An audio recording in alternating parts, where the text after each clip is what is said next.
The Cincinnati Fear made their first ever League of Legends semifinals appearance Monday night. The Fear would face off against Team Pending, a group of players who have found success in the collegiate League of Legends season in a best-of-3 series. In Game 1, Trickster on Talia and Blaze on Yone, they led the team with their aggressive positioning and teamfight skill. The Fear would dominate all sides of the map with a 15 kill difference and a 13,000 gold differential. Cincinnati Fear would take Game 1. Of this fight. That's an unfortunate stance, but he goes back in, gets rooted in response by Sketch, who ends up using that heal to keep members alive. It's a nice berserk on the back line, but it's too little too late because Blaze was able to get his ultimate off and stay out of range. He's gonna flash forward, continue the damage, and it's a huge shutdown, at least taking Trickster out of the fight, but Cincinnati Fear coming out ahead, able to end the game here and now. Game 2 would start with a confident draft, grabbing Dragoon, his signature champion, Darius. It would be a slow start for all sides, with First Blood not coming until 11 minutes into the game, with a Trickster gank down bot lane. However, the top side of the map was not able to sustain a lead, and went even with the Death Knight, Mage, Warrior Tank, Ornn. The bot side also struggled to hold a steady lead after Trickster's appearance, and would fall behind to Team Pending's bot lane. All in all, it would be too much of a gap, and Cincinnati Fear would fall. Team Pending take Game 2. Call the Forge God pops up 2 members right there. The nice hostile takeover on top of it, and out comes the right of the arcade. It's gonna be plenty. Topple flashing forward to continue the aggression. Dragoon stalling that one up, using his E, and on the backside, Sketch has found some solid damage here, but it's not going to be enough. It's a quadra kill for Masu. Game 3 would see Cincinnati Fear's bot lane struggle in the early game, not able to get the resources they needed. A pivot in the mid-game would see Cincinnati Fear as a whole mount a lead, with Trickster, Blaze, and Dragoon stabilizing the game.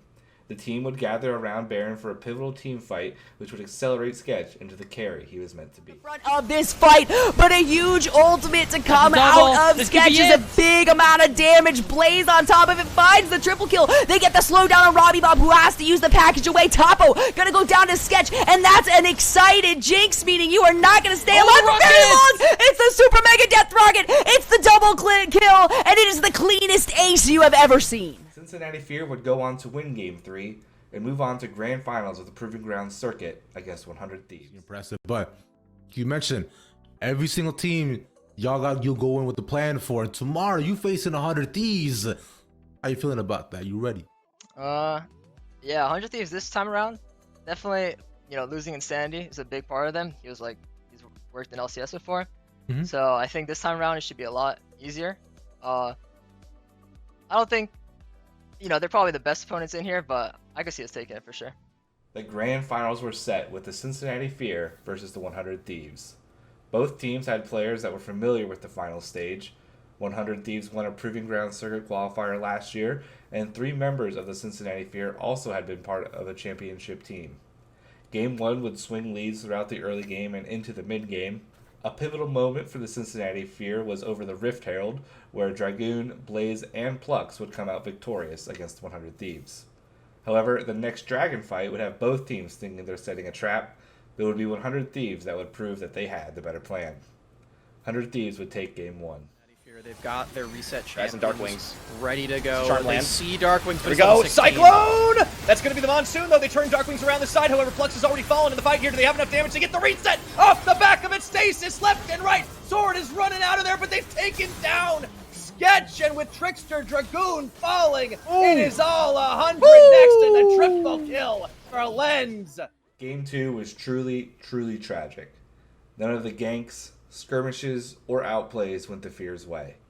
100 Thieves simply outperformed in Game 2 and would deliver one of the largest deficits the Fear had seen all tournament. 100 Thieves wins Game 2. Cincinnati Fear are bringing out right now. And if they don't have Fear, they don't have a whole lot in this game. Blaze going to get pulled in. That's the wrong Blaze, though. It doesn't matter. Sniper says that's fine. I can hit them both. As they don't lose anyone on the 100X side just yet. Darkwing's flashing out of the base. Dragoon on the front trying to make something happen for the team. But he gets yoinked, and he gets taken out. That's going to be the continued push, and I think 100 Next are looking to improve on their timer smacks. Last time, it was just under 30 minutes. But game number 2, with only Sketch remaining, is going to go down in 28 and some change here, as 100 Thieves Next are knocking on the door to a championship. Game 3, the Fear showed a different draft of champions to try a different approach, putting Sketch on the carry, Dragoon on the front line, and Trickster taking away the Wukong. The Fear showed promise with dives in the bot lane and in the top lane that provided them with advantages. However, a top lane skirmish, which would then end up resulting in an all-out team fight, Dark Wings would come out on top with a bag full of gold. This would snowball until the Fear could no longer hold on and fall to 100 Thieves. Cincinnati Fear would lose Grand Finals 0-3. Desperation fight here. They're going to be able to do one. Whoa, looking Fnatic! for 2, but Fnatic is on the resets, and I think that has got to be it soon. The question is, though, what is next for maybe you as a team or maybe you as a player? I think Cincy Fear is, we're staying all together, of course, to the next OQ. This result was not the worst, Obviously, we wanted to win the OQ. We're looking towards the next one. And in the end, PG is what really gets the eyes of all the scouts and academy coaches and stuff like that. So that's the biggest goal we have. Just gonna keep improving, keep the train going.